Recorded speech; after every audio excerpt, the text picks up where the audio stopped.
펀드 테크앤러 구태현 대표님께서 먼저. 네, 안녕하세요. 오늘 이 큰 강의실이 꽉 찰 정도로 인공지능과 블록체인에 대해서 많은 관심을 보여주셔서 감사합니다. 저도 이런 데를 출연받아서 말씀드리는 영광을 생각하고요.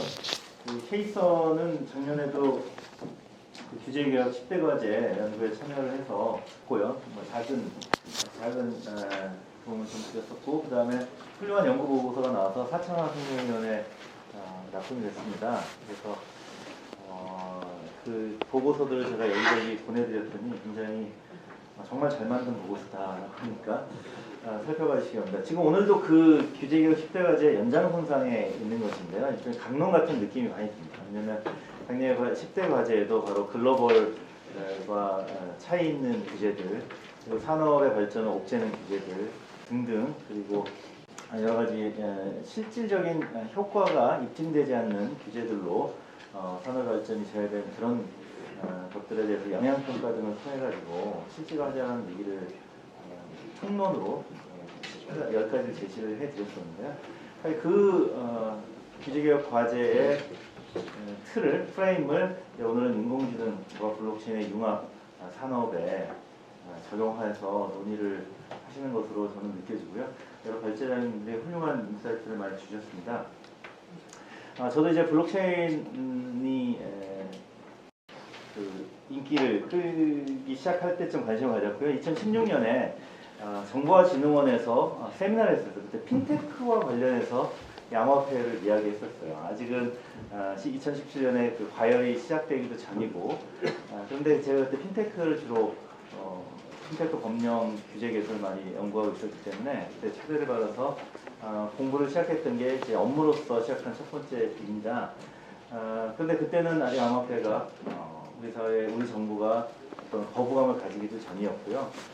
비트코인의 가격은 약간 넘나들고 있었습니다만 100만 원 전후에서 왔다 갔다 하던 시절이고, 아직은 먼 나라 남의 일이었죠. 그 뒤로 지금까지 여러 가지 우여곡절을 겪었던 것을 많이 가지고 있습니다. 지금 공식적인 정부의 입장은 아직도 암호화폐에 대해서는 부정하는 입장입니다. 물론 최근에 특정금융거래 보고법에 정무위까지 통과돼 있고 법사위에 가 있는 이번 임시국회 또는 2월의 임시국회에서 통과될 수 있는 본회의까지 갔으면 그런 특근법에서 가상자산이라는 이름으로 암호화폐를 다루고 있습니다만, 그래서 어떤 진흥하자거나 제도화하는 의미가 아니고 테러 방지와 돈 세탁 방지 차원에서 암호화폐 유통을 파악하고 규제하자는 시장입니다.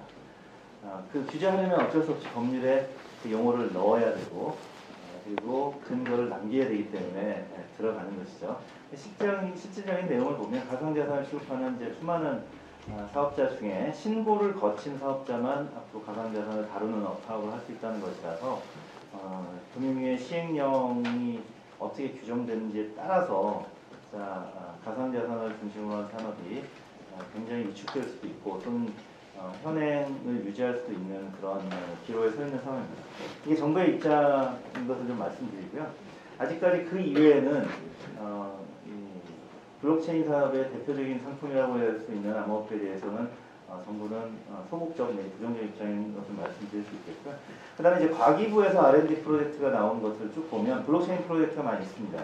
그래서 정부가 블록체인을 활용한 여러 가지 공공 프로젝트를 많이 발주하기도 했어요. 하지만 다 이제 가상자산은 빠져 있는 것이고요. 이제 가상자산을 빼고 나서 우리 정부의 입장에 대해서는 말씀을 나눠야 되는데, 한편 그러다 보니까 이제 블록체인만으로 할 수 있는 그 공공의 범위가 굉장히 제한이 되는 거죠. 왜냐하면 가상자산이라는 것은 수많은 사람들에게 그들이 기여한 가치를 나눠주는 수단인데, 그걸 빼고 나니까 블록체인 자체는 장부밖에 안 되는 거예요. 장부만 나눠버리니까 참여를 이끌고 여러 가지 프루프 오브 워크이니 스테이크니 이런 것들에 관해서 그런 것이 가지고 있는 조금 전에 많은 석학들이 말씀하신 어떤 평등한 탈중앙의 그런 것들의 가치가 많이 퇴색이 되고 그냥 분산 장부로서의 의미만 남게 돼요. 그래서 이제 하는 것이 농수축산물 유통을 블록체인으로 가자 그런 거예요.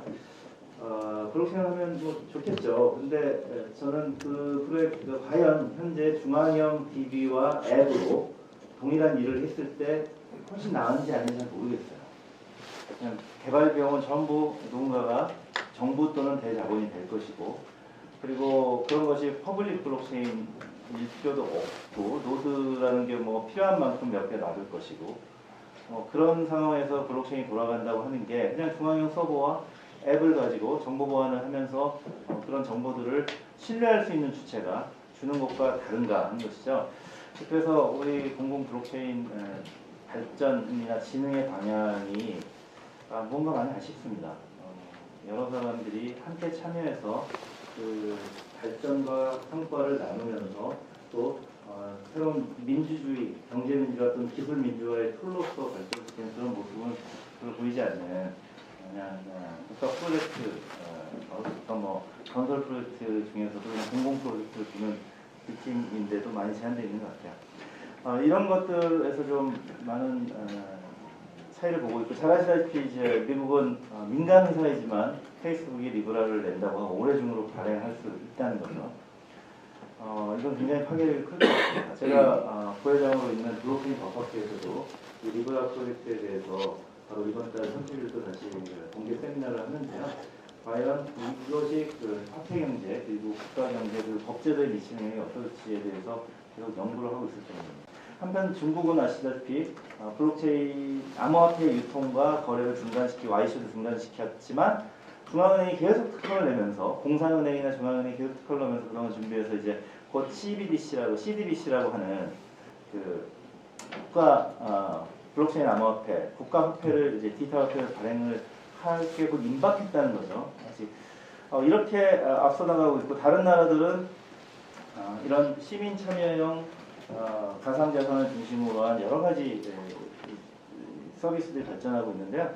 제가 자문하고 있는 것만 해도 이미 유럽에서는 룩셈부르크가 잘 아시는 1인당 GDP가 1위입니다. 전 세계에서 국민들이 작은 나라지만 가장 잘 사는 나라인데, 거기에서는 이미 STO라고 하는 증권형 토큰 거래소를 허가하고 그걸 발행해서 전 세계를 다니면서 전 세계의 유수한 기업들의 주식을 토큰으로 바꿔서 이미 거래하는 거래소가 공식으로 오픈되어서 새로운 시대의 이제 가치의 거래, 금융통화상품을 만들어나가고 있는 단계인 것으로 보입니다. 한편 이렇게 올라오는 공공 또는 민간 프로젝트를 저는 이제 어떤 관점으로 보냐면요. 아까 임명환 교수님도 잘 말씀해 주셨지만 결국 개인의 자유, 존 로크로부터 시작하는 선부인권의 구현이라는 시각으로 저도 바라보고 2016년에 이쪽 블록체인 쪽에 관심을 가지고 들어오게 됐는데요. 저는 인터넷에 들어올 때도 그랬어요. 인터넷이 P2P잖아요. TCP/IP라는 게 개인과 개인을 연결하는. 근데 아시다시피 인터넷에 한계가 있었던 거죠. 그것을 블록체인이 보완한다고 보면 정말 개인에게는 소중한 인권과 자유의 툴이 주어지는 것인데, 한편으로 우려되는 면이 있습니다. 교수님도 아까 장표에서 말씀하셨지만 이 탈중앙형 거버넌스는 마치 밀림에 있는 것하고 똑같아요. 거기에 인공지능이라는 것은 강력한 파워입니다. 인공지능이라는 강력한 중앙형 파워와 그리고 블록체인이라는 탈중앙형 밀림이 만나게 되면 잘못하면 약육 방식이 됐어요. 그래서 교수님 자료에도 거버넌스 체계를 새로 세워야 한다는 얘기가 있습니다. 그것에 좀 집중을 해야 되고요. 우리가 이제 밀림과 다른 거죠. 사람들이 모여서 지혜를 가지고 처음에는 이제 중앙기본적인 국가로 인권을 보장받지 못한 시대가 수천 년간 있었지만 최근 100년 사이에 대부분의 선진국 또 우리나라도 마찬가지 민주화, 정치 민주화를 이루고 이제 경제 민주화를 달성했거나 또는 그리 가고 있는 것이 바로 중앙형 국가 안에서도 탈중앙이 가능하다, 분권과 자치화가 가능하다는 것을 이제 서구 선진국들은 많이 보여주고 있고요. 서구의 지방자치는 굉장히 고도로 발달했거든요. 우리는 아직 그걸 겪지 못했습니다. 자치분권위원회가 98년에 출범했지만 아직 자치와 분권을 20년 동안 신경 쓸 만한 여력이 없었어요. 지금도 사실 신경 못 쓰고 있잖아요. 자치분권위원회 홈페이지에 들어가 보면 20년간 회의만 하셨는지 별로 이렇게 잘 눈에 띄지 않아요. 예를 들면은 최근에 타다와 택시의 갈등도 아시지만 우리나라는 전국이 단일화 농수체제입니다. 경남 함양군이나 충남 청양군이나 서울 강남이나 동일한 농수제도예요. 근데 교통 상황이 같습니까? 많이 다르죠. 시골의 읍에 새벽에 밤 12시에 기차를 내리면 우리는 교통수단이 없어요. 버스는 다 끊겼고요. 뭐 택시가 좀 있을 수 있는데 굉장히 깜깜한 저 시골까지 가야 되는 상황이잖아요. 서울은 그렇지 않습니다. 그런데 동일한 운수제도예요. 시골은 공유 차량이 필요할 수 있죠. 공유 승차가. 그러면 그 함양 군수가 허가해 줄 수 있어야 되잖아요. 여기는 필요하니까 적절하게 하자. 이렇게. 그게 바로 우버를 샌프란시스코의 시장이 허가해 준 거거든요. 보험 가입을 조건으로 시장이 허가해 줬어요. 시장이. 그리고 지금 피닉스시, 아리조나주 피닉스시에서는 구글의 웨이모의 자율주행차가 돌아다니고 있는데 그것도 시장이 허가해 줬어요. 이게 이제 분권화된 서구의 실제 자치입니다. 운수제도, 새로운 운수의 허가 여부는 이제 자치단체가 허가할 수 있는 거죠. 그래서 우리도 블록체인의 분권이라면 여기 역시 마찬가지로 법제도도 역시 분권화돼야지만 블록체인의 활성화가 연결이 되고 그것이 중앙 통제형으로 가면 저 국가가 전국을 가지고 얘기하다 보니까 어쩔 수 없이 다 금지 이렇게 하면 그냥 다 all kill인 거죠. all or nothing 식의 사고와 제도도 우리가 함께 손을 봐야 됩니다. 그래서 블록체인만 탈중앙이다 이거만 열심히 밀어야 된다 이런 얘기를 하면서 국가 중앙 통제적인 법제도를 그대로 가고 있으면 블록체인하고 안 맞는 거야. 그리고 이제 짧게 말씀드리면 한 가지만 더 말씀드리면 그래서 결국 아까 말씀드린 인공지능은 중앙적입니다.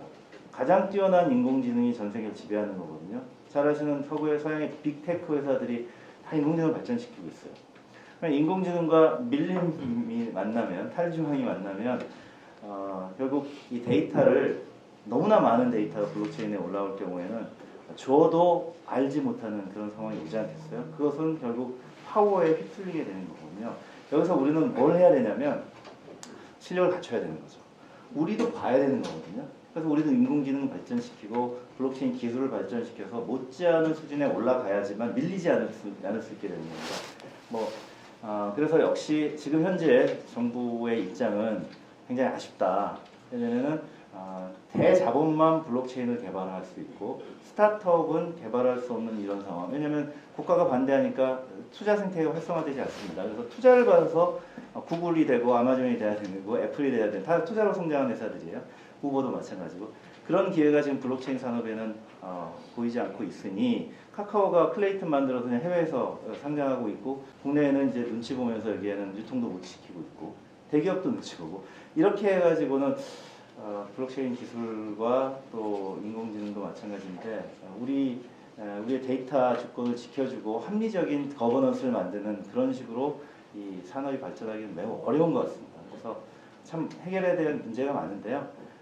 이 정도만 말씀드리고 제 마치도록 하겠습니다. 감사합니다. 예, 감사합니다. 상당히 관련된 현재 법 규제 가버넌스 그 현장 얘기를 아주 잘 정리해 주셨는데요. 이어서 우리 김소영 4차 산업혁명 진흥정보센터 부서장인데 상당히 긴 이름인데 요 어떤 센터인지 한번 먼저 잠깐 소개를 해주시면서 토론해 주시죠. 예. 저희 센터가 카이스트에 있는 4차 산업혁명 정책 개발을 하는 곳인데요. 2017년에 만들어졌는데 작년 이제 인터넷 찾아보시면 이게 이제 한국 4차 산업혁명 정책센터로 확대됐습니다. 그래서 이 센터는 카이스트 내부 조직인데 한국 4차 산업혁명 정책센터는 과기부에서 월드 이코노믹 포럼이랑 같이 협력해서 세운 조직으로 여전히 카이스트에 있지만 실제로 이제 과기부의 많은 이제 정책적인 이슈를 같이 세계 경제 포럼과 이렇게 논의하고 또 실제 파일럿 프로그램 프로젝트를 하는 조직입니다. 제가 오늘 말씀드릴 이슈는 이제 아까 인공지능과 클라우드 결합에 대해서 몇 가지 우려하는 사람도 있고 실제 유스 케이스들이 나오고 있는데 제가 센터에서 최근에 하고 있는 일 중에 하나는 아시다시피 중소기업에서 중소기업에 이제 스마트 공장 만들 때 대기업 같으면 뭐 몇십억이 아무것도 아니겠지만 중소기업은 서버를 구축하는 1억도 없어서 실제 ICT를 활용 못한다 이런 얘기가 있거든요. 그래서 이제 스마트 공장을 만드는데 거기서 나오는 그 엄청난 데이터들을 사실 사용을 못하는 그런 문제가 있습니다. 거기에 있는 ICT 인력들이 그렇게 뭐 AI나 이런 거를 엄청나게 다루고 그러지 않기 때문에 그래서 중소벤처부에서 지금 추진하는 아주 야심차게 추진하는 게 뭐냐면 예를 들어서 중소기업에서 다양한 형태의 그런 데이터들이 나오는데 기존의 것들은 굉장히 정형화된 데이터거든요. 텍스트라든지 근데 지금 중소기업에서 생산해서 나오는 것들은 소위 이제 비정형 데이터들인데 이게 이미지로도 많이 나오고요. 뭐 물질에 대한 데이터들이겠죠. 그래서 그런 것들이 이제 그 중소기업 자체가 어떤 데이터베이스를 구축하다기보다는 클라우드 이걸 보내가지고 거기서 여러 가지 해결하고 싶은 문제를 이제 AI로 해결을 하는 거죠. 여기서 몇 가지 문제가 뭐냐면은 데이터를 보내면 이게 이제 사실 빅데이터가 구축이 돼가지고 예를 들면 내 수준의 이런 그 공정의 오차가 사실 생각보다 높지 않았구나 또는 낮진 않구나 이런 것들을 전국에 있는 중소기업의 비슷한 동종 업체끼리 확인을 하고 실수로 얼마나 더 이제 개선할지 이게 나오는데 문제는 이런 데이터들을 과연 이제 중소기업들이 순수히 내놓을 것인가 이런 얘기가 있죠. 근데 이제 아시다시피 수목공장 그 사업에서 이제 앞으로는 이거에 참여를 해서 국가 지원을 받을 경우는 데이터를 공유해야 되는 그런 의무 조항이 생겼고요. 그래서 제가 보기에는 이 AI와 클라우드 결합 이거에 굉장히 이제 산업적으로 임팩이 있는 그런 프로젝트가 중소벤처부에서 이제 조만간 실시하는 이제 제조 빅데이터 그리고 AI 이제 그 활용한 AI 제조 빅데이터 센터인데요. 뭐 이거는 이제 앞으로 이제 계속 주목을 하시면은 구체적으로 사업할 때서 나올 것 같습니다. 근데 이제 아까 한 가지만 두 가지만 더 말씀을 드리면은 첫 번째 그 이재성 이사님 말씀하시는 그 자료 중에 보면 그 아까 XAI도 얘기를 했지만 이런 이슈들이 그냥 AI 개발만이 아니고 AI를 둘러싼 많은 이슈들이 사실 사회적인 이슈인데 그 중에 하나가 아까 그 임명환 교수님도 초신뢰가 참 중요하다 이렇게 얘기를 했잖아요. 그래서 이 신뢰의 문제인데 여기서 그 데이터가 생성되는 그 과정이라든지 데이터 자체의 편향성에 대해서는 너무나 많은 얘기가 되어 있는데 그렇게 얘기가 많이 됐음에도 불구하고 이게 해결이 안 되고 유엔은 유엔대로 월드 이코노믹 포럼은 자기 그 포럼 내에서도 그리고 뭐 OECD 거의 뭐 국제기구들이 다 어떻게 하면 AI 윤리, 데이터 편향성 이런 문제를 해결할까 고민을 하고 있어서 오히려 이런 상당히 그 다양한 국제기구와 정부에서 너무 경쟁적인 윤리와 도덕 윤리 기준들을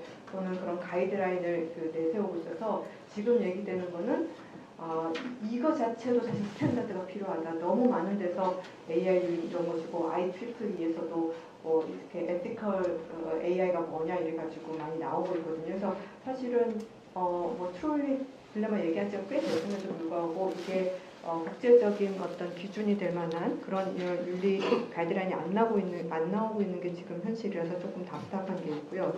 그리고 아까 그 대표님 말씀하신 그 여러 정부 시범 사업이 있는데 사실은 저희가 그 사회산업진흥정보센터에서 이제 한국 센터로 넘어갈 때 과기부랑 많은 회의를 했어요. 근데 거기서 WF랑 저희가 해야 되는 몇 가지 역점 사업이 있는데 그 중에서 첫 번째가 블록체인이거든요. 근데 왜 블록체인을 그 WF에서 저희 한국 정부랑 하고 싶으냐면은 여기 인도랑 일본이랑 중국이랑 여기 다 4차 산업혁명 센터가 있습니다. 그 WF에 이제 연결되어 있는 센터인데 각자 하는 영역이 있거든요. 저기는 뭐 인공지능, 저기는 뭐 드론 이렇게 하는데 저희는 이제 블록체인 했으면 좋겠다. 근데 그게 왜 그러냐면 2017년대 여러분 17년에 아시다시피 김치 프리미엄 해가지고 난리가 나가지고 이것이 암호화폐 뭐로 해가지고 투기로 볼 것이냐 아니면 새로운 혁신으로 볼 것이냐 이런 규제 이슈가 너무나 이제 잘 진행되고 있는 나라다 보니 이거를 이제 한국에서 만약 이 규제를 잘 이제 스마트하게 설계를 할 경우는 이게 글로벌 확장하기가 좋겠다 해서 WF에서 저희 보고 이제 블록체인을 같이 하자라고 했는데 그때 과기부랑 이제 머리를 하면서 그러면은 하나의 파일럿 프로젝트를 하나를 해야 되는데 그 WFS랑 하는 파일럿 프로젝트가 뭐냐면은 실제로 기술을 개발하면서 정책적인 이슈가 있는 거를 곧바로 캐치를 해가지고 작은 스케일로 한번 그 실제 규제를 해보는 거거든요. 규제를 안 해보거나. 근데 여기서 문제가 뭐냐면은 과기부에서 그래서 거기랑 많이 이제 상업자구나 이런 데서 하는 프로젝트를 다 나열해서 저도 지금 기억나는 게 축산물 그것도 기억나고 그다음에 공항의 개인 통관 그리고 그 외교부에서 아포스티유 하는 거 그래서 그 엄청나게 많은 프로젝트를 한번 시범을 해봤어요. 근데 이제 공통적으로 나오는 문제가 뭐냐면은 이거는 사실 솔직히 말해서 블록체인 안 하고 기존의 ICT를 썼어도 얼마든지 할 수 있는 것이다. 그래서 우리나라의 블록체인의 챌린지는 뭐냐면 이런 시범 사업을 할 때 사실 너무나 인프라가 잘 돼 있어서 ICT가 오히려 블록체인으로 상상할 수 있는 많은 것들이 머리만 좀 쓰면 기존의 ICT 인프라로 다 할 수 있는 거거든요. 그래서 오히려 아프리카 같은 그런 아예 그 인프라가 별로 안 된 데는 처음부터 많은 걸 블록체인으로 깔 수가 있는데 오히려 우리는 그게 더 안 되는 그런 굉장히 딜레마가 있어서 아직도 이제 블록체인을 갖고 무슨 것을 파일럿 프로젝트를 할 것인가 이게 지금 아직도 100% 결정이 되지 않은 상황이라서 저희는 조금 답답하긴 합니다. 그래서 오늘 굉장히 많은 얘기가 있었는데 저희는 이제 주로 정책 쪽을 하는 그 센터이기 때문에 아까 마지막으로 그 저희 주 위원님께서 말씀하신 것처럼 그 뭐죠 저는 이거 잘 모릅니다만 하면서 말하는 그 공무원들과 끊임없이 상대를 했는데 이런 공무원을 다시 보지 말았으면 하시면서도 이런 공무원이 뭐 1, 2년 안에 살아쓰는 게 아니고 계속 저희가 하잖아요. 저희도 주무 그 부서에 공무원 그 사무관 몇 번을 바뀌었는지 모르거든요. 그래서 이런 환경 속에서 최대한 노력을 해서 설득하고 그리고 교육시키는 게 굉장히 중요하다는 작업을 느낍니다. 네, 짧게 마치겠습니다. 예, 감사합니다. 그 공무원 교육뿐만 아니라 정치인들 교육이 돼야지만 이 문제에 대해서 올바른 솔루션이 될 것 같은데 우리 K성과 하여간 다른 기관들이 좀 협력해서 이것도 저희가 좀 적극적으로 해보도록 하겠습니다. 다음은 우리 KPMG의 박문구 전무님께서 토론해 주시겠습니다.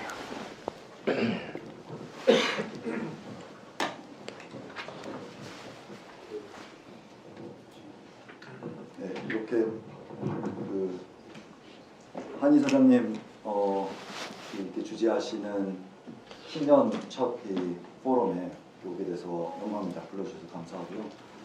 그 저희 오늘 이제 AI와 블록체인의 융합과 관련된 얘기를 하는데 어쨌든 컨설팅 펌에 있다 보니까 AI를 대기업이든 중견기업이든 어떻게 써가나 또 공공에서 어떻게 써가나 어떤 문제점이 있고 뭐가 받아들여지지 않고 사람들이 관심이 있는 건 뭐고 없는 게 뭔지 블록체인도 마찬가지로 대기업들이 어느 방향으로 이거를 뭔가 인용해서 쓰려고 하고 있나 그리고 관심 있는 분야가 뭔가 그리고 사회에서 아까 말씀하신 대로 그 이미 존재하는 제도로 쉽게 할 수 있는 것들이 아니라 새롭게 기존에 하지 못했던 것들을 해야 되는 것은 무엇인가에 대한 발견들이 굉장히 많이 중요한 것 같습니다. 그런 것들이 이제 사회나 경제나 새로운 거래 구조나 아니면은 새로운 경제 시스템을 만들어가는 과정이기 때문에 그래서 그런 경험에 비춰서 이제 저희들이 그 생각하는 바를 말씀드리면 일단은 그 AI도 우리가 원재료에 대해서 AI를 원재료로 같이 새로운 사회와 경제를 발전시키겠다. 우리나라가 정체되어 있는 경제 성장을 한번 풀어보겠다라는 숙제가 지금 현재 우리가 다 알고 있는 숙제잖아요. 또 지역 경제에서 스마트시티 얘기를 하는 거랑 이제 여러 가지 지역의 인프라에 대한 얘기를 하는 이유가 그곳에 더 이상 사람이 살지 않고 자꾸 대도시로 몰려가고 청년들은 점점 줄어들고 도시의 역동성이 사라지면서 도시의 기능이 마비될 수도 있겠다라는 생각들을 하고 있기 때문에 그럼 그런 문제들이 되게 중요한 것 같습니다. 우리는 이미 기술에 대해서 잘 알고 또 김치 프리미엄이 있을 정도로 굉장히 코더들도 많고 그 블록체인의 기술에 대해서 누구보다도 잘하는 사람도 굉장히 많고 네이버나 카카오 그런 것도 잘하기도 하고 그런 여러 가지 원재료들은 우리가 이미 굉장히 많이 갖추고 있는데 그것들을 어떻게 조합할 거냐. 근데 조합한다는 게 결국 비즈니스 모델이지 않습니까? 비즈니스 모델이고 오퍼레이션 모델이고 근데 그 모델들을 못 만들어낸다고 지금 다들 얘기하고 있는 거고 그 모델들은 어디에 있냐면 사회 문제, 경제 문제에 존재하는 거죠. 그러면 시티든 공장이든 공장도 단순히 하나의 공장에 대한 얘기라기보다는 밸류체인 전체에서의 공장 그리고 시티도 그렇고 공장도 그렇고 산업제도도 그렇고 우리나라 전반에 걸친 산업의 문제점들과 그런 부분들이 다른 국가와의 비교해서 나오는 것들 그런 부분들을 명확히 보면서 움직여줘야 될 것 같거든요. 그래서 AI가 풀어야 되는 문제, AI 기술 자체에 집중하기보다는 사회의 문제를 해결하려고 하는데 기술을 잘 알고 디지털을 이해하는 사람들, 디지털의 최대 장점은 뭔가 하나를 만들어 두면 카피 앤 페이스트 해서 온갖 군데로 퍼뜨릴 수 있는 거잖아요. 반복 재생산이 정말로 훌륭한 거고, 아날로그로 했다가는 뭔가 도제식으로 하고 굉장히 잘 가르쳐 줄 수는 있지만 확장성이 부족하기 때문에 우리가 디지털 기술을 얘기하는 바는 어떻게 하면은 경제 성장을 증폭시키고 우리가 알고 있는 노하우를 증식시킬 거냐에 대한 기술을 알고 있는 거거든요. 그럼 기술을 어디다가 쏟아야 되냐? 사회 문제, 경제 문제 중에 해결되지 않는 것들에서 해결해야 되는 거죠.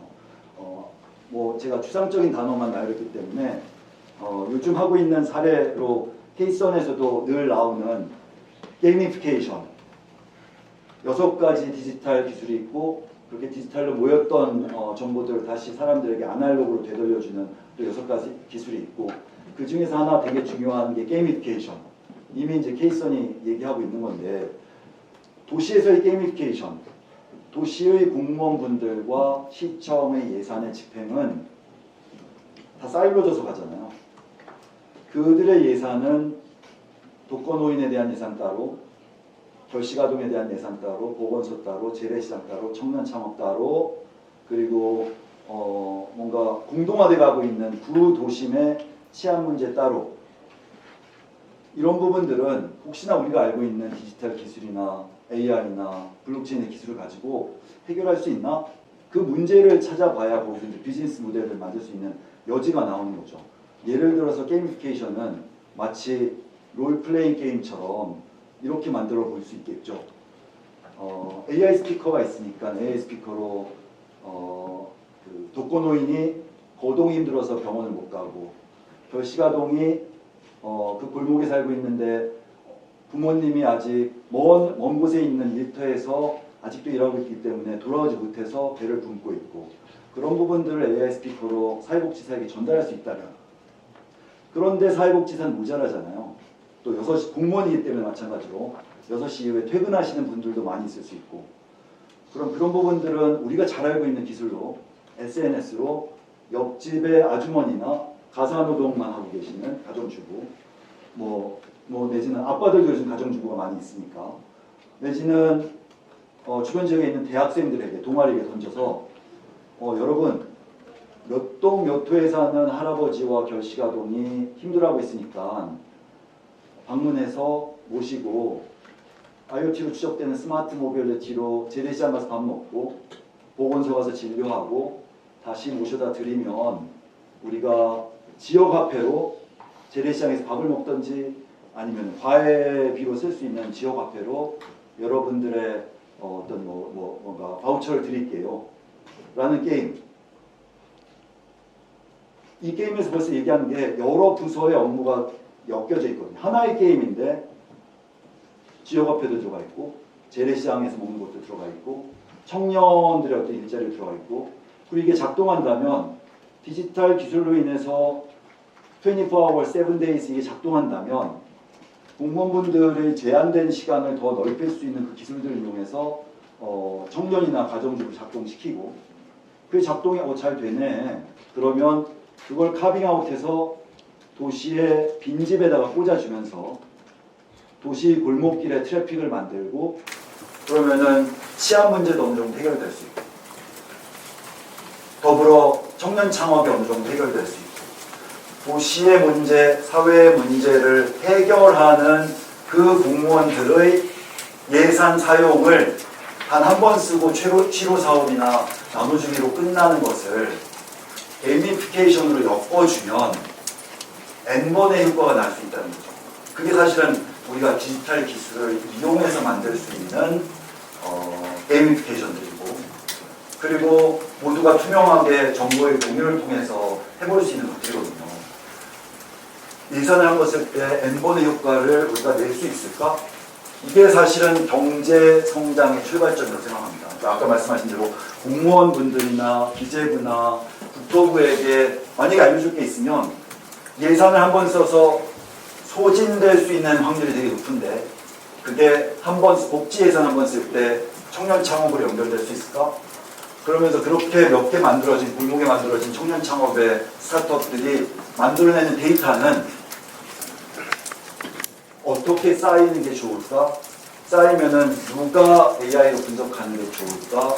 그럼 아까 그 바우처가 왔다 갔다 하면서 트레이스가 일어날 수 있는데 그런 부분들은 그냥 바우처로 주는 게 좋을까? 블록체인으로 하는 게 좋을까? 이제 우리는 기술을 굉장히 많이 잘 알고 있기 때문에 충분히 논의는 된 것 같고요. 도시 문제, 사회 문제, 경제 문제를 우리가 알고 있는 이 기술로 게이미피케이션을 풀어가는, 마치 퍼즐을 풀고 레고 블록의 조합을 만들어가는 그런 단계를 들어가야 된다고 생각합니다. 이게 비즈니스 모델이 없다라고 우리가 스스로 얘기할 게 아니라 무엇을 상상해야 되는지, 기존에 없던 걸 상상해야 되겠죠. 그래서 그런 게 저희가 생각하는 AI와 블록체인과 사회 문제를 어떻게 묶어서 해결하고, 그런 것들이 만약에 수원에서 일어나고 현대차가 있는 울산에서 일어난다면 그런 걸 바라보고 있는, AI 스피커는 5G는 삼성전자가 하잖아요.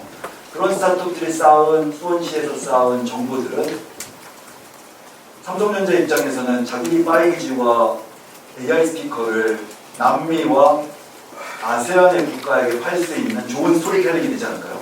그럼 스타트업들의 엑시, 벤처 캐피탈이 붙을 수 있는 것도 생길 수 있을 것 같아요. 그런 게 저희들이 집중하고 싶은 방법이고, 이제는 사회 문제, 경제 문제, 행동과학.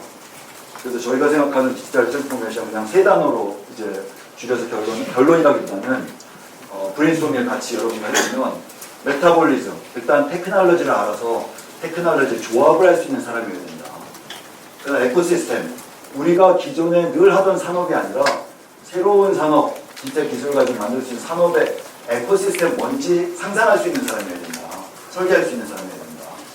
마지막은 비헤비어 사이언스. 게이미피케이션에서 얘기했듯이 사람들이 서로에게 이익되는, 아까 말씀드렸던 디지털 사회복지사 게이미피케이션에서 청년은 왜 인센티바이즈 되고, 공무원들은 자기의 공무가 어떻게 자발적인 발런티어에 의해서 대체되고, 그리고 가정주부는 왜 좋아하고, 청년 창업은 어떻게 해결되고, 도시 문제는 어떻게 해결되는지, 이런 인센티브 스트럭처를 만들어가는 게 사실은 경제학이고, 그리고 사회학이고, 그게 우리가 이제 미래가 아니라 이제 지금부터 기술이라는 원진을 가지고 해결해 나가야 되는 사회복지학이라고 생각합니다. 그래서 저는 그렇게 AI와 블록체인들이 결합해 가면은 굉장히 풍성하기 좋은 베스트 프랙티스를 만들 수 있다고 생각합니다. 발표자들에 대한 공급을 드렸어야 되는데. 예, 아주 뭐 구체적으로 그 예를 들어서 설명해 주셔가지고 특히 이 AI 블록체인 여러 가지 또 4차 산업의 기술이 결국은 우리 사회 문제를 해결하고 또 그것도 효과적으로 해결하는 데 쓰여야 된다는 것 아주 굉장히 중요한 과제라고 생각이 됩니다. 우리 차원영 아스펙 미래기술경영연구소 소장님 토론해 주시겠습니다.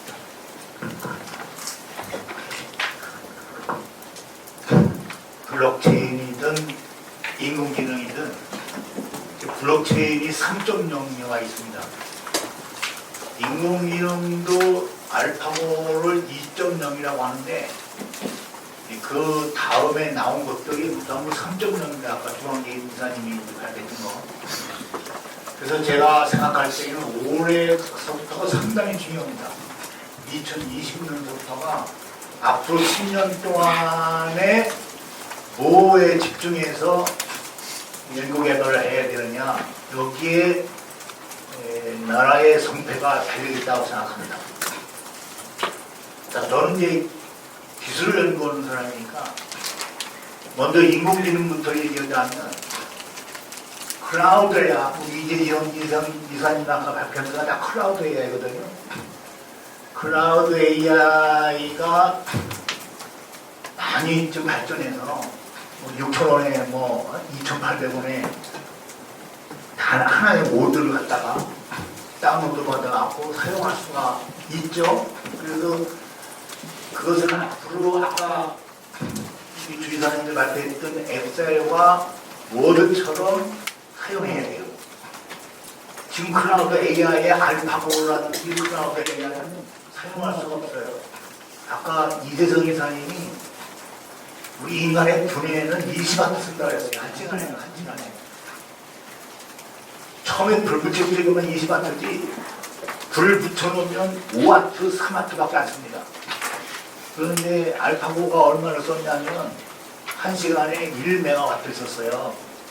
1메가와트면 돈으로 계산하면 328원 정도 됩니다. 그러니까 그 클라우드 AI가 저전력으로 가야 되고 방대한 데이터를 분석하기 때문에 슈퍼컴퓨터가 필요합니다. 그것도 데이터를 방대한 거가 아니라 이 섹터별로 묶어서 거기 가야 됩니다. 그 다음에 이게 엣지AI가 등장하는데요. 갤럭시 S10 쓰시는 분 계세요? 갤럭시 S10. 갤럭시 S10에는 엣지AI 칩, 삼성전자의 엑시노스 9820이 탑재되어 있습니다. 그런데 무슨 서비스가 됩니까? 거기에서. 저는 이거 아이폰인데요. 아까 주이사님이 발표했듯이 2017년에 엣지AI가 탑재했어요, 여기에.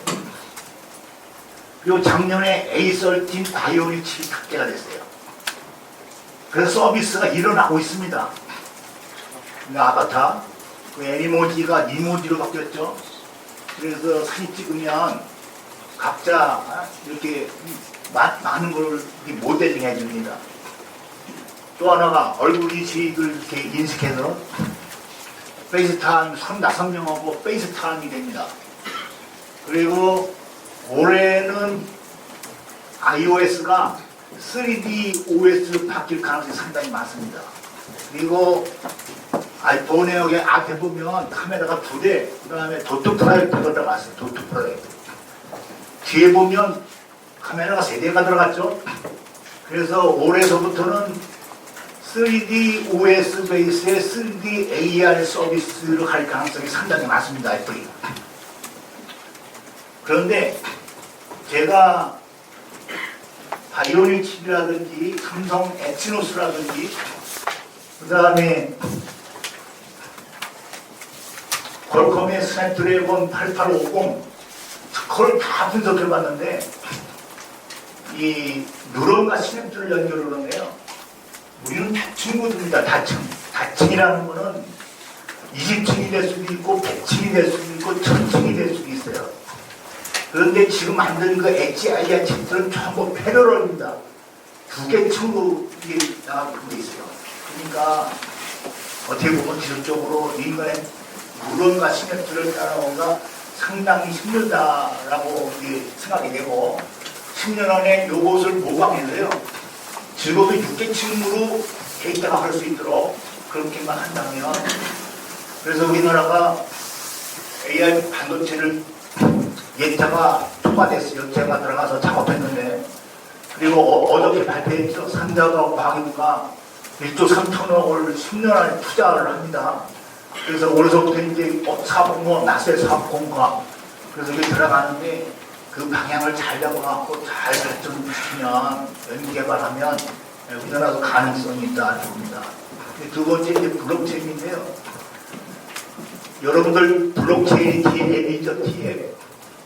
스마트폰에 T앱 까신 분 있어요? T앱 까신 분 없죠? 우리 임명원 박사님은요 T앱 한 5개를 깔았어요. 실제로 실생활에 사용할 수 있는 T앱이 아직 안 나왔다는 거죠. 그래서 올해가 3.0기 시작인데 올해서부터는 T앱이 상당히 많이 개발해서 한두 개씩 깔 거다. 그럼 이제 앞으로 5년 지나가면 여러분들 스마트폰에서 T앱이 한두 개씩 보일 겁니다. 그렇지만 기술적으로 문제가 있어요. 아까 임명원 박사님 아까 뭐 TPS가 만 TPS 나온다 그랬죠? 어느 회사요? 웬만한만큼 하고 네, 얼마나 만 TPS는 기술적인 걸 얘기하는 거거든요. 기술적으로 만 TPS예요. 카카오톡이 얼마냐면 3000 TPS입니다. 3000 TPS니까 1초에 3,000명이 들어가서 여러분들 문자 날려도요 다 커버를 한다는 얘기입니다. 그리고 은행에서 여러분들 이 돈 보낼 적에요 그게 10,000 GPS입니다. 그래서 적어도 기술적으로 10만 GPS가 나와야 이게 되는데 지금 현재 우리는 5천에서 10,000 GPS가 하니까 이것도 많이 해야 되고요. 그 다음에 또 하나 블록체인에서 참 중요한 건데 유럽의 GDPR하고 이게 상반되거든요. 유럽의 GDPR은 본인이 내 데이터를 삭제하라 그러면 삭제를 해야 된다고 돼 있어요. 근데 블록체인은 삭제를 할 수가 없잖아요. 이거를 어떻게 해결할 거냐? 이것도 또 해야 됩니다. 그리고 오늘 애플이가 AI의 7대 기술 트렌드를 발표했어요. 그 보고서 보니까 상당히 잘 돼 있어요. 일본의 트렌드가 중국 AI예요. 그거 들어가서 한번 다운로드 받아서 보시면 좋겠습니다. 그 다음에 윤리인데요. 제가 2007년에 로봇 윤리원장을 우리나라가 최초로 썼습니다. 그 당시에는 이런 데이터나 인공지능 이런 개념이 없어갖고 그냥 2030년에 로봇이 감정을 가지면 문제가 있을 거다 그렇게 썼는데 유명한 박사님이 발표하신 거 이것도 생명윤리도 지금부터 고려를 해야 될 때가 아닌가 이렇게 생각됩니다. 마지막으로 비즈니스 모델을 말씀드리는데요. 아까 우리 주의사님이 발표했듯이 앞으로 10년 동안에요. 클라우드하고 엣지를 연결해서 그걸 또 인공지능으로 연결해서 이렇게 비즈니스 모델을 구축하는 기업이 게임에서 이길 거다. 이런 차원에서 애플 여러분들 유심히 봐야 됩니다. 애플이 지금 얼마냐면 1조 38달러입니다. 그러니까 우리나라 돈으로 계산하면 1조 5천억, 5천조, 1,500조 정도 되는 기업이에요. 이 아까도 발표했지만 주의사님이 거기에 비즈니스 모델이 같습니다. 하드웨어, AI, 소프트웨어. 그리고 애플은 자기네 플랫폼에서 자기네 OS에서 자기네가 이 디바이스를 만듭니다.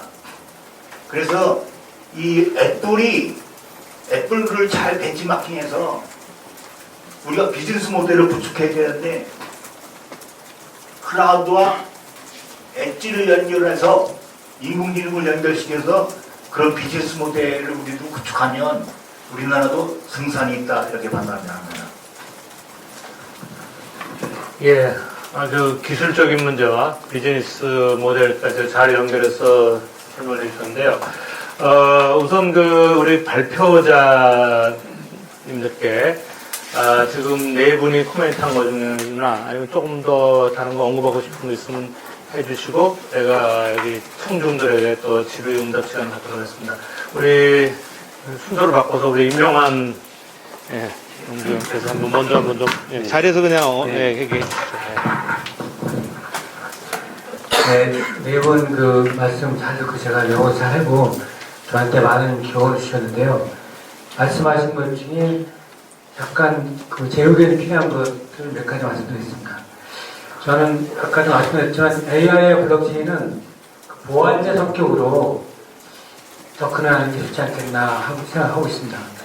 아까 AI 문제점, 거버넌스라든가 생명능력 이런 걸 얘기했지만 그런 것을 블록체인이 다 하는 게 아니라 다른 방안도 있지만 그 중에 하나로서 블록체인이 블록체인이 맞는 게 아닙니다. 그 점도 오해가 없었으면 좋겠고요. 그래서 그런 문제점들을 해결하는 대안 중에 하나로서 블록체인을 접근하고 특히 이제 AI는 초지능과 초성능으로서 주로 이윤을 창출하는 비즈니스 모델이 기본적으로 가능합니다. 근데 블록체인은 태생이 그런 것보다는 초신뢰이기 때문에 어떤 면에서 비즈니스하고 다소 관계가 떨어질 수도 있어요. 사회 문제 해결이라든가 아까 말씀하신 부분들. 그래서 그 AI와 블록체인을 할 때는 그 개발과 투자를 좀 우선적으로 했으면 요즘은 분산함의 알고리즘 문제, 또 분산 네트워크, 노드 구축하는 거. 지금 퍼블릭 블록체인을 도입하지 않는다면 강력한 인센티브가 없기 때문에 전부 다 노드 구축 등이 엄청납니다. 지금 정부에서 하고 있는 그 시범 사업도 있죠. 거기에 작게는 노드가 프라이빗 그 블록체인 방식, 작게는 1000여 개, 많게는 10여 개, 그리고 향후 확산까지 그러면 노드가 20개 되는 데인데 미니멈 5천만 원에서 어떤 좋은 건 1억 5천 들거든요. 그런 문제들은 인프라 비용으로서 넣지 않으면 절대 활성화 안 됩니다. 그러니까 시범 사업에서 끝낼 확률이 높거든요. 그런 측면을 고려해야 되고요. 마지막 현재 그 블록체인이 활성화 안 되고 또 지지분이나 이런 얘기를 저도 너무나 많이 듣습니다. 예, 구태현 변호사님이 제 대신에 말씀 많이 하셨는데 사실 저를 포함해서 아는 사람이 아니라 정책 기반자나 어떤 의사결정 내리분들이 블록체인의 생각을 다시 한번 좀 바라봐야 되지 않나 보고 있습니다. 과거처럼 토큰이나 코인, 암호화폐, 가상화폐 이런 식으로 접근하지 말고 블록체인의 그 본질적인 가치 또 말씀드린 그 청구인권이나 그 사회 비용을 최소화시키는데 엄청난 그 효과가 있거든요. 그런 거를 좀 강조해서 블록체인을 도입하면은 좀 더 좋은 세상이 되지 않나, 또 좀 더 정의로운 세상이 되지 않나 그렇게 생각하고 지금 있습니다. 이거 해줘야 되는데 앞에 나오시도록. 아, 마이크가 있습니다. 예, 우리 이지성 인사님, 예, 제가 진행상 그 조금 이따 질문하실 때 앞에 마이크가 있으시니까요. 마이크를 활용해 주시기 바랍니다. 예. 저는 좀 하나만 좀 말씀을 드리고 싶어요. 이게 좀 정책일 수도 있고 비즈니스 모델일 수도 있을 것 같은데 하나 말씀드리면 제가 아까 발표 중에 이제 자료 중에 데이터의 중요성에 대해서 얘기를 했고 데이터 3법, 데이터 경제 활성화 이런 걸 말씀을 드렸는데 사실은 좀 말씀을 드리고 싶었는 대로 센 거는 뭐냐면 사실 개인정보 보호라는 거는 약간 그냥 넘어갔거든요. 근데 데이터 경제 활성화도 중요하고 개인정보 보호도 중요하고 둘 다 중요한데 사실은 여기에서 블록체인이 이바지할 수 있는 분야는 많다고 생각을 하고 그리고 저희들이 기획하고 있는 사업 모델 중에 마이데이터 플랫폼 사업 같은 것들이 있고 아니면 그 마이데이터 지갑 같은 것도 있을 텐데 이러한 것들이 결국은 블록체인을 기반으로 해서 개인정보 보호까지 나갈 수 있다 그러면 그리고 또 하나는 지금 말씀하신 어떤 그 인센티브 제도까지 연결된다고 하면 이건 괜찮은 비즈니스 모델이고 또 하나는 또 국가에서 정부에서 좀 시범사업 추진으로 충분히 해볼 만한 블록체인이나 개인정보 보호나 데이터 거래 활성화나 이런 측면에서 좋은 사업이라고 생각하거든요. 저는 이런 것 좀 하나 말씀을 드리고 싶습니다. 네. 네. 이 주소서 저도 두 분께서 말씀하신 것처럼 그 클라우드랑 블록체인은 데이터를 이용한 분산의 관점에서 우리가 선택하는 거지 두 개가 대체제가 아니라고 호환되는 관계라고 생각하고요. 그래서 그때그때 어떻게 쓰냐에 따라서 달라지는 거고 다만 우리나라는 클라우드 쪽으로 많이 뒤쳐졌으니까 블록체인을 좀 집중해보자라는 관점에서 말씀을 드렸고 그런 관점에서 좀 제일 재밌는 게 저는 스마트시티 사업인 것 같습니다. 스마트시티 지금 서울시에서 다 개별적으로 통합 플랫폼 만들면서 개인 서버 다 구축하고 있는데 그거 다 낭비거든요. 네, 한 구축한 다음에 그거 다 계속 운영할 때마다 운영비용 계속 들어갈 텐데 그런 것들은 클라우드로 같이 써보면 충분히 가능성이 있다고 생각하고요. 김소영 교수님께서 말씀하신 것처럼 대신에 우리나라가 뭐 세종시라든지 아니면은 부산 에코델타 스마트시티는 전혀 없는 데서 뭔가를 만들어내는 도시들이거든요.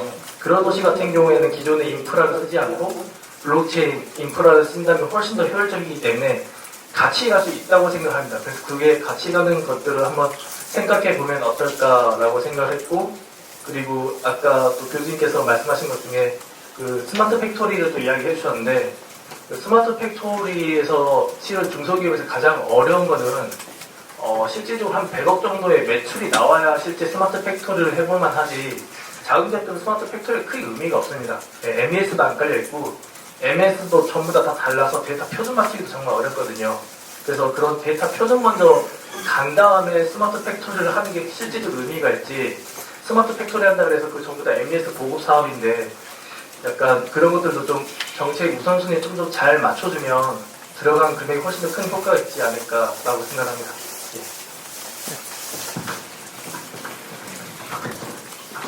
예, 그러면 지금부터 우리 청중들로부터 질문을 받겠습니다. 앞에 그 마이크가 있으니까요. 마이크를 이용해서 질문을 해주시기 바랍니다. 마이크가 없는 테이블도 있는데요. 제가 어떤 것도 제가 마이크를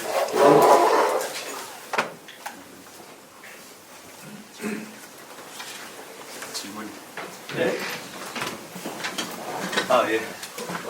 제가 여기서 한 두 가지 정도 질문이 있습니다. 우리 주광진 박사님 말씀해 주셔도 되고요. 하나가 지금 이제 제가 아주 관심 있는 분야가 지금 4차 산업혁명이 시작되면 실업 문제가 어떻게 될 것인가. 사람들이 멘트는 많이 해요. 뭐 실업, 실업, 대량 실업이고 기계화, 무인화이기 때문에 사람이 많이 밀려날 것이다. 이렇게 했는데 그걸로 끝이에요. 더 이상 뭐 논의가 없습니다. 그렇게 됐을 때 좀 어떻게 우리가 준비를 해야 될 것인가. 이런 것에 대한 논의가 별로 심각하지 않은 것 같은데 제가 느끼기로는 상상보다 굉장히 빠른 속도로 이것이 쓰나미처럼 몰려올 가능성이 있다는 것이죠. 만일 이런 실업 문제가 막 대량 실업 문제가 발생을 하게 될 경우에 지금 어떻게 될 것인가 하는 그 대책 이런 것들이 좀 어디 있는가 아니면 이게 정말 실업 별 중요하지 않다 크지 않다 이렇게 생각하시는지 하는 그 의견을 좀 주시면 좋겠고요. 두 번째는 그 블록체인에 대한 그 생각이에요. 블록체인이 여러 가지 기능이 있지만 그 중에 하나가 이제 이 거래를 분산화시키고 함부로 그 내용을 고치지 못하도록 모든 사람이 승인을 받아야지 그것을 고칠 수 있도록 그렇게 투명하게 만들었었는데 아까 이 강 박사님 발표에서는 마음대로 자기 데이터를 자기가 고칠 수 있다라고 말씀을 하신 것 같아서 제가 이제 오해를 했을지는 모르지만 그렇게는 지금 되지 않도록 돼 있는 게 아닌가. 자기 거를 바꾸려 그러더라도 나머지 모든 그 네트워크에 있는 사람의 승인을 받아야만 가능한 게 아닌가. 그러면 데이터를 이렇게 쉽게 바꾸는 게 오히려 더 어려워지는 상황이 아닌가 이런 생각이 들었습니다. 그래서 그 두 가지 제가 질문이 있으니까 답을 좀 해주시면 감사하겠습니다. 예, 두 분 정도도 질문을 받고 또 어떤 특정 분에게 질문을 이렇게 지정해서 질문을 해줘도 좋습니다. 그래서 답을 또 하는 시간을 갖도록 하겠습니다. 저는 지금 회사를 다니면서 회사 사례 벤처를 좀 준비하고 있는 그런 상황입니다. 제가 좀 준비하고 있는 좀 사업 모델이 결국 이제 좀 블록체인도 좀 기반이 돼서 그 차량의 모바일 고객값을 블록체인 기반으로 해서 좀 신뢰도를 확보한다. 그런 식의 좀 데이터가 준비하고 있었습니다. 근데 그게 이제 제가 이제 준비하면서 회사 내부적으로 좀 공격을 받았던 내용 중에 하나가 어떤 거냐면 굳이 이걸 다 오픈하는 게 회사라는 입장에서 유리한 거냐. 무슨 말이냐 한다면 블록체인을 도입한다는 개념이 내 데이터가 어떻게 사용되는지를 다 기록으로 남겨서 그걸 투명하게 해주겠어요가 이렇게 해서 이제 다음 모델을 만들겠어요. 그런데 회사에서 다른 분들이 보시기에는 야 굳이 그렇게 하는 게 회사의 이익이 맞느냐. 기업 입장에서는 그게 오픈되지 않고 지금처럼 있으면서 여러 군데 팔아먹는 게 오히려 더 이득이지 않느냐. 라는 좀 질문이나 공격을 좀 받았는데 사실 제가 선뜻 답변을 못 하겠더라고요. 머리적으로는 그렇게 공개해서 해야 모두의 공공의 이익이지 않느냐는 컨셉이었는데 사실 기업 입장에서 보면 불투명한 게 이렇게 써볼 수도 있고 좋겠다고 생각해서 혹시 만약 그런 좀 질문을 받으신다면 답변을 어떻게 할 수 있을지 좀 생각이 있으면 좀 공유를 해주셨으면 좋겠습니다. 굉장히 현실적인 질문이네요. 다른 분 혹시 더 있습니까? 저쪽에 한 분 더 질문해. 저도 자칭 아울리어더타의 건축연구소 소장 에드워드 힘이라고 합니다. 존경하시는 분들 좋은 말씀 잘 들었고 메모 잘했습니다. 한 두 가지만 말씀드릴게요. 일단 우리나라 장관 직속의 위원회가 아다시피 국방경제위원회에서 4차 산업혁명위원회가 아다시피 블루힐의 장병규 위원장이 있지 않습니까? 물론 1년 전에 임기가 끝났는데 할 사람이 없어서 다시 연임을 했답니다. 어저께 신문에는 100억을 기부했고 어떻든 이미 우리가 알고 있는 관시나 그 핫라인에 알고 있는 우리가 해야 될 숙제는 이런 대통령 직속의 문제에 있는 장관급의 라인도 활용을 해서 진원 진원을 좀 우리 계신 박사님이랑 이사장님이 하시면 좋겠다라는 건의를 드리는 게 하나 있고요. 여기 계신 분들 중에 다는 아니지만 저는 이제 한국과학기술자협회 임원이기도 합니다. 그러니까 우리나라 자주한 과학기술자 협회 단체가 있습니다. 과청 안에. 공동 과제를 한번 테스트베드로 하자 이겁니다. 다는 아니겠지만 그 중에 하나가 그 AI 구제역 때문에 죽어나가는 동물들이 아다시피 소닭 돼지 마을이 4조 원 가까이를 전국구에 300군데 여러분 사는 고향 비산에다 묻어버렸어요. 그 묻기 전에는 동물들의 목에 다 AI 칩이 다 달렸어요. 돼지 구제역.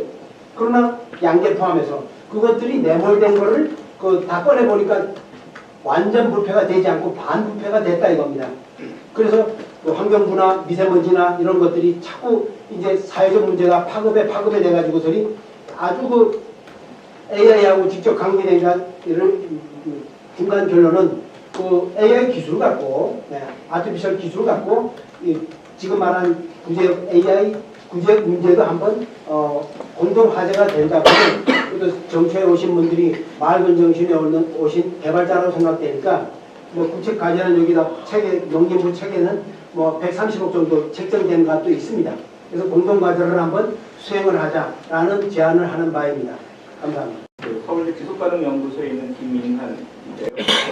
말씀 잘 들었습니다. 근데 제가 간단한 거 한 두 가지만 구수성님한테 우리가 지금까지 왔던 테스트베드나 여러 가지 시범 사업이라고 하는 것들은 그전에는 기술성에 대한 어떤 테스트베드였고 그 다음이 이제 기업 차원의 어떤 비즈니스에 대한 테스트였고 지금은 어떤 사회 문제 해결이나 어떤 지속성을 담보한 그런 비즈니스로서의 어떤 그 변천이 이루어지고 있다고 보는데 현재 정부에서 얘기하고 있는 AI 특구나 블록체인 특구라고 하는 것들이 따지고 보면 너무 개별적이고 그리고 어떤 세 번째적인 게 아니라 첫 번째 어떤 테크놀로지에 대한 검증 차원의 것들이 많이 진행되는 것 같다라는 생각이 들어서 아까 그 주석이 얘기했던 그 스마트시티와 연관된 그러니까 현재 이제 새롭게 하고 있는 세종이나 부산 차원에서의 과연 이거를 접목시켰을 때 아까 제가 얘기했던 그 세가지 테스트 쪽에서 지속 가능하고 비즈니스 창출이 가능할 수 있는 분야에 대한 것들 어떻게 있겠느냐에 대한 한 가지 질문하고요. 그리고 두 번째는 부산 세종 말고도 대구나 시흥과 관련된 스마트시티의 기본적인 목표는 데이터 드라이븐이라고 하는 데이터 중심의 것으로 해서 모든 걸 지금 하고 있는데 아직까지는 5개년 계획 중에 원래가 3차 연도인데 굉장히 성과적인 것들이 취약한 것 같아요. 그래서 그런 거를 어떤 이런 거를 접목시킬 수 있는 어떤 여지는 없는지 두 가지 좀 보십시오. 지적에서 질문하신 분부터 좀 답을 먼저 해주시죠. 그러면. 실험 문제는 저희도 예전에 이 문제를 많이 고민했던 부분인데요. 연구 결과에 따른 차이는 있는데 많게는 6번, 적게는 6번, 많게는 10번 정도의 사람이 직업이 바뀐다고 이야기합니다.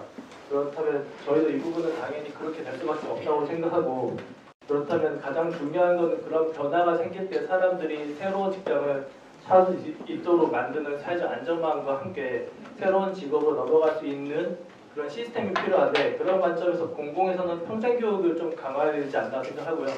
평생교육의 지금 예산이 전체 교육 예산의 1%에 불과합니다. 이 부분을 조금 더 강화시킬 필요가 있고 이거를 공공만으로 하기 어렵기 때문에 가장 주목받고 있는 산업이 에듀테크입니다. 그런데 한국 이 에듀테크 분야도 상당히 좀 많이 뒤쳐져 있고요. 교육을 어떻게 사업화해야 이런 천한 생각이라고 좀 많이들 좀 비판도 하시는데 에듀테크가 한국이 잘할 수 있는 차세대 산업분야도 분명하기 때문에 이런 부분에서 좀 고민이 필요하지 않나 생각하고 두 번째로는 블록체인을 이야기하면서 자기 데이터의 통제권을 강화하고 개인을 중심으로 해서 데이터가 융합될 수 있다는 이야기를 드렸습니다. 그러니까 개인이 함부로 블록체인에 올라가 있는 데이터를 바꿀 수 있는 것이 아니라 기존의 데이터가 특정 플랫폼을 중심으로 간 게 아니라 개인을 중심해서 뭉칠 수 있다는 부분을 말씀드렸습니다. 그리고 사내벤처 이야기 같은 경우에는 저희도 이 부분 좀 많이 고민했던 거라 잠깐만 언급을 드리면 차량의 데이터 같은 경우에는 자율주행차를 만들기 위해서 모비라는 플랫폼을 만들어서 전 세계 기업들이 관련된 데이터를 공유하고 있습니다. 근데 그렇게 하는 가장 큰 이유가 그렇게 함으로 해서 시장의 규모를 키울 수 있다는 겁니다. 그러니까 나 혼자 하게 되면 개별의 작은 동네 슈퍼마켓을 가지게 되지만 전체 열심히 해서 백화점을 하나 올린 다음에 내가 한 층을 갖는다고 생각을 하게 되면 그렇게 다가갔을 때 훨씬 더 크기 때문에 훨씬 더 큰 이익을 만들 수 있다고 생각하고 있고요. 이거는 이제 저의 생각이 아니라 예전에 김봉진 대표님을 만났을 때 그분이 이런 말씀을 해주셨어요.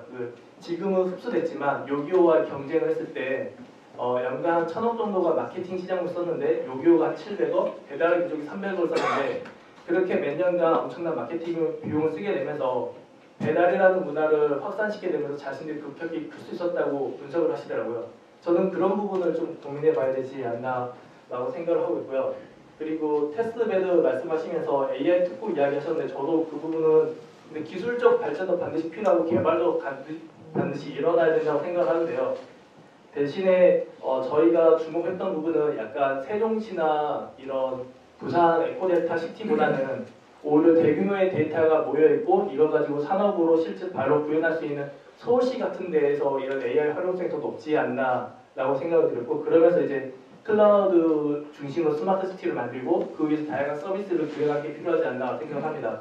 대표적으로 저희가 예전에 한번 로켓펀치에 올라와 있는 오토 플랫폼 비즈니스를 다 분석을 해본 적이 있습니다. 해봤더니 2016년 기준으로 약 한 50% 정도의 플랫폼 기업들이 오토 플랫폼 기업들이 강남구에 집중이 돼 있었어요. 그런데 최근에 저희가 다시 보니까 70%가 강남구에 집중되더라고요. 그렇게 되는 가장 큰 이유는 실질적으로 수요가 중심이 되고 있고 수요가 받쳐졌을 때 다양한 산업들이 일어날 수 있는데 플랫폼 사업은 오토 플랫폼 사업은 궁극적으로 데이터를 모으는 사업이고 그 데이터가 모였을 때 반드시 AI를 쓸 수밖에 없거든요. 그래서 그런 관점에서 접근을 한 게 좀 더 좋지 않을까라고 생각합니다. 먼저 연명배 교수님이 질문한 것 중에요. 4차 산업혁명과 실업 문제를 블록체인에 연동시키면요. 가능합니다. 제가 이제 블록체인 하면서 블록체인 도입과 함께 전 국민 반나절 근무제 도입하자. 주 3일 근무제 도입하자라고 얘기하거든요. 블록체인을 쓰면 가능합니다. 예를 들면 지금 2교대, 3교대, 4교대도 업무 인수인계 때 상당히 문제점들이 많거든요. 블록체인의 그 업무 잡에 대한 행동을 블록체인의 스마트 컨텍스트로 넣으면은 3교대, 4교대 아주 클리어하게 될 수 있고요. 이 전국민 반나절 근무제 또는 주 3일 또는 극단적으로 하루에 일주일에 하루만 나와도 그런 세상이 오는데 자동화된 기계나 인공지능 하고요. 대신에 블록체인 기반으로 기계가 소득을 올려서 그 나온 소득을 인간한테 나눠주면 됩니다. 지금의 블록체인 안식은 그렇게 쉽지 않습니다. 알다시피 블록체인은 그 은행에서 어카운트 개념처럼 자체 원립 기능이 있거든요. 지갑. 그래서 이런 공장이나 어떤 집안의 냉장고도 마찬가지로 거기다 그 사물에다가 원릿을 주고 자기가 소득을 올려서 지출까지 할 수 있습니다. 기술적으로. 거기서 나오는 소득을 사람이 관리해서 나머지 나눠주면은 소득체계 변동했기 때문에 4차 산업혁명 이후의 실업 문제도 해결할 수 있다고 보고 있고요. 그 다음에 블록체인 데이터 변경 문제인데 그건 두 번째 질문에 선생님이 그 블록체인 도입으로 그 데이터 관리 문제랑 서비스 문제인데 기술적으로 거의 해결됐습니다. 처음에 블록체인 1.0 그 퍼블릭 기반의 예를 들면 비트코인 같은 경우는 지금 나온 지 2009년 1월 3일 날 처음 나왔으니까 지금 11년하고 무려 한 달, 한 20일 됐죠? 블록체인 나온 지. 아직까지도 해킹 사례가 없고 그 네트워크 유변조가 안 됐습니다. 그러나 지금 정부 시험사업들은 대부분이 프라이빗이거든요. 그 얘기는 관리자가 누군가가 수정 변경할 수 있습니다. 그래서 이거를 예를 들면 어떤 특정 기간 동안에 또는 특정 사안에 대해서는 처음에 프라이빗을 구축하고 그렇게 해서 한 달 지나서 예를 들면 학교에서 성적 사정할 때 한 달간 성적 정정 기간을 주면은 한 달간은 수정 변경하게 하고 한 달 지나서는 영원히 변경 못하게 퍼블릭 기반의 블록체인 API를 연동시키면은 수정 변경도 안 되고 유변조도 안 됩니다. 그리고 처음부터 그런 기능이 다 되는 하이브리드 블록체인이 나왔기 때문에 이 문제도 거의 해결되는 것을 알고 있습니다.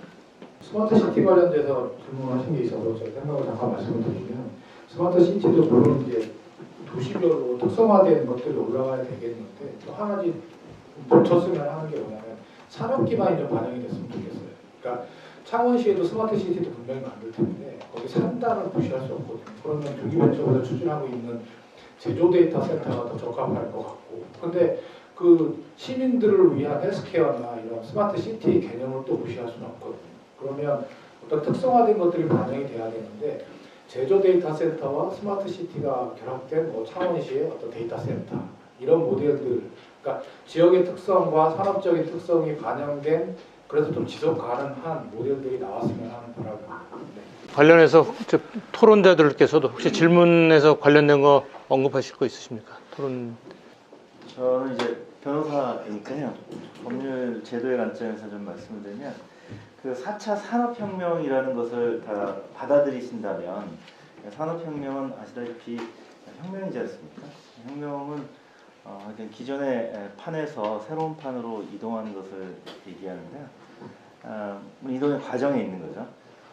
그것이 이제 인공지능 또 뭐 블록체인 이런 것들로 대변되는 서비스로 우리에게 이제 보여지고 있는 것인데 그 뒤에서 오는 이제 수많은 요소 기술들과 요소 서비스들의 발전과 하여간 필요성은 뭐 이거 말로 할 수 없을 것입니다. 근데 우리는 그러한 판으로 이동이 별로 눈에 보이지 않는데 정부가 구호만 있어요. 그리고 스마트 시티를 하겠다고 합니다. 그럼 그런 스마트 시티는 지금에 살고 있는 뭐 또는 10년 전에 얘기했던 유비쿼터스랑 뭐가 얼마나 다를지 잘 모르겠어요. 왜냐하면 지금 법으로 막혀 있는 것들도 제대로 못하고 해보겠다고 하는데 전통 산업, 전통 판에 계신 분들이 새로운 판에 있는 옮겨가자고 하는 사람들과 갈등이 있는데 정부가 취하는 입장은 너희끼리 해결하라 합니다. 사회적 대타협을 하라. 새로운 판으로 옮기는 게 만약에 우리 민족과 사회에 필요한 거라면 그거는 국가 사회가 부담해야 될 일이지 그런 스타트업들이 부담할 일은 아닌 거거든요. 이런 것에 대해서 우리가 합의를 먼저 해야 합니다. 이게 합의되지 않고서는 새로운 판을 옮겨갈 수가 없어요. 정부발 또는 관치형만 옮겨가겠죠. 그런 관치 도시에서 저는 살고 싶지 않거든요. 블록체인과 4차 산업혁명, 뭐 인공지능으로 만들어진 도시는 우리가 자율적인 지능으로 자치의 도시입니다. 그리고 자치 도시로 가려면 사회적 합의를 먼저 하고 목표를 분명히 하고 그리고 기존에 가졌던 것은 좀 내려놓고 그리고 그 일을 더 잘할 수 있는 젊은 세대 또는 본인이 젊다고 생각하시면 그러한 세대들, 그러한 사람들에게 권한을 넘겨줘야 됩니다. 그리고 나서 이제 걱정이 아까 직업도 얘기하셨는데 그럼 기존에 판에 있던 사람들은 뭐 매몰대란 말이냐, 스몰대란 말이냐 그 해결은 정부에게 얘기해야 됩니다. 정부가 해결해야죠. 우리가 댐을 만들기 위해서 어떤 댐이 필요해서 댐을 만드느라고 어떤 마을이 스몰되면 정부가 이주 비용을 대잖아요. 뭐 그런 식인 거죠. 근데 마치 재개발할 때는 개발 이익을 사업 주체가 가져가기 때문에 수용 비용을 개발 주체가 되죠. 부동산 재개발하듯이 생각하면 안 될 것 같습니다. 그런데 이에 대해서는 정말 많이 생각하고 논의를 하고 이에 대해서 합의를 해주시고 그리고 새로운 주체들이 한번 실험할 수 있게 해주는 길을 열어주고 이런 것들에 대해서 많이 좀 논의를 하고 합의를 해야 될 것 같습니다. 그래야지만 블록체인도 되고 인공지능도 되고 4차 산업혁명도 되고 스마트 시티도 기존 도시와는 다를 것이고 뭐 그럴 것이라고 생각합니다. 네 분이 각각 대표적인 질문이 한 분은 실험 문제 어떻게 하냐, 한 분은 데이터 거버넌스 어떻게 하냐, 또 한 분은 관계 모드로 어떻게 그런 의사결정권자한테 잘 전달할 수 있느냐, 또 한 분은 세종부산의 모델과 대구시흥의 모델은 어떻게 틀릴 것 같냐 이런 것들이 단답을 하자면 실업은 그 4차 산업혁명 자체에 대해서 실업이란 거는 사실 지혜롭지 못해서 나온다고 보고요. 그러니까 지혜롭지 못하다는 게 그 조직을 해서 사람을 잘내겠다라고 의사결정한 사람들 보면은 디지털 기술을 잘 모르고 어떤 산업으로 신산업을 뛰어야 될지 모르는 사람들이 많을 것 같습니다. 예를 들면 도로공사 현금 수납원을 없애야 된다. 근데 블랙아이스 문제들이 있잖아요. 그럼 블랙아이스 문제들을 해결하기 위해서 카메라로 계속 도로를 주행하면서 바라봐야 되는 사람들은 더 많이 늘어나야 되고 그리고 뭐 현금 수납원은 줄어들 수 있죠. 그럼 거기서 줄어든 그 풍선의 효과를 다른 데서 어떻게 해서 늘려줄 거냐. 근데 그것은 우리의 신사업과 테크놀로지를 더 잘 쓸 수 있는 그 새로운 모델을 만들 수 있는 방향으로 이거를 포지셔닝을 하면 어떨까라는 생각이 들고 잘하는 경우가 리멤버라는 앱 쓰시잖아요. 리멤버는 컴퓨터로 캐릭터를 읽기도 하지만 글자들을 그러나 사람이 수기로 치기도 하거든요.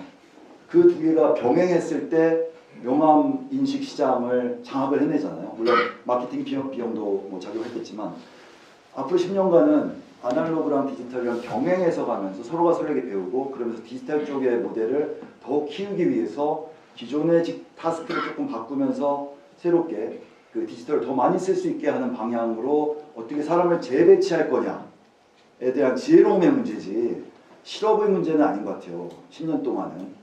10년 이후에는 우리가 그런 것들을 통해서 좋은 비즈니스 모델을 만들어놨다면 전 세계로 뿌리면서 해결해야 될 문제지 우리나라에서 또 뭐 그런 측면이 있을 것 같고요.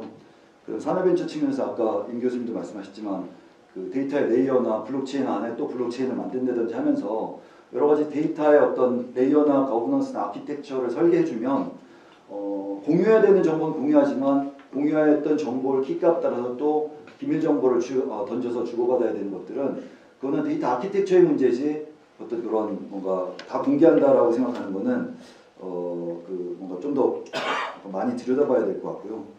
그다음 세종, 부산과 대구, 시흥 제 경험상으로는 다르지 않고 오히려 구도심에서 하는 게 더 유리한 경우가 많습니다. 뭐냐면 에코델타 시티나 세종의 뭐 5-2 지구에서 뭔가를 5-1 지구가에서 뭔가를 하더라도 그 도시가 원래 있던 도시랑 교감을 하고 교통 체계를 같이 나누지 않고는 작동할 수가 없거든요.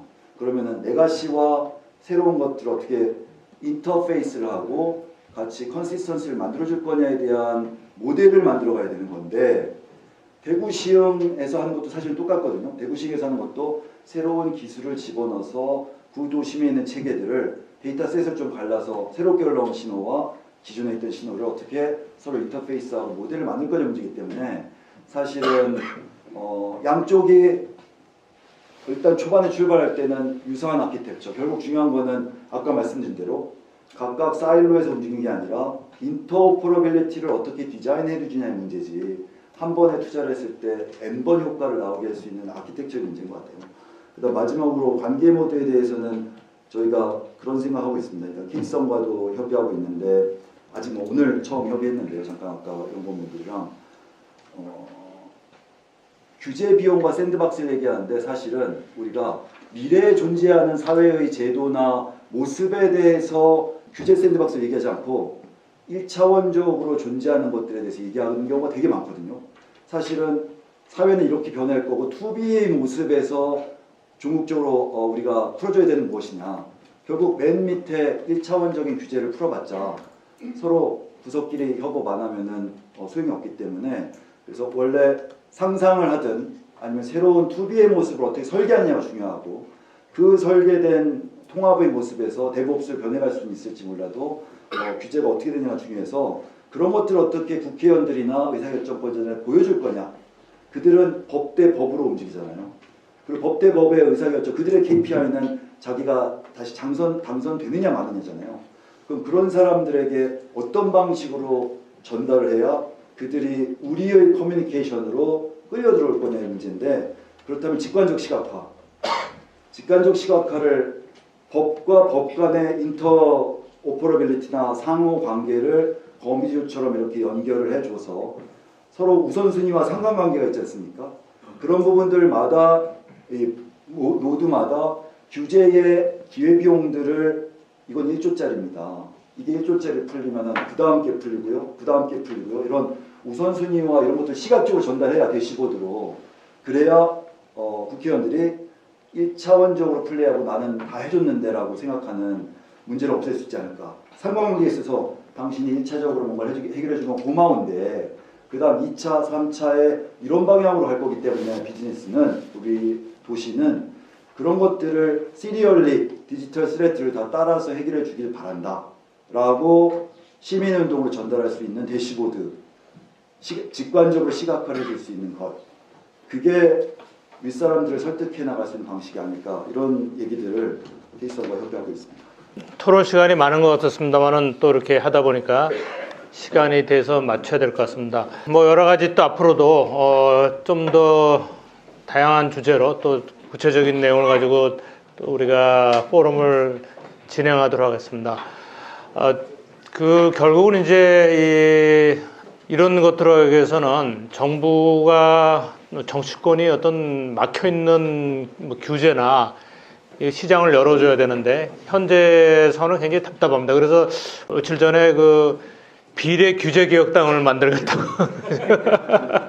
얼마나 더 답답하면 그래서 거기에 이 표를 뭐 얼마를 몰아주면은 국회의원 75만 표입니까? 그러면 비례 한 표. 아 맞아 여기 그거 하셨죠?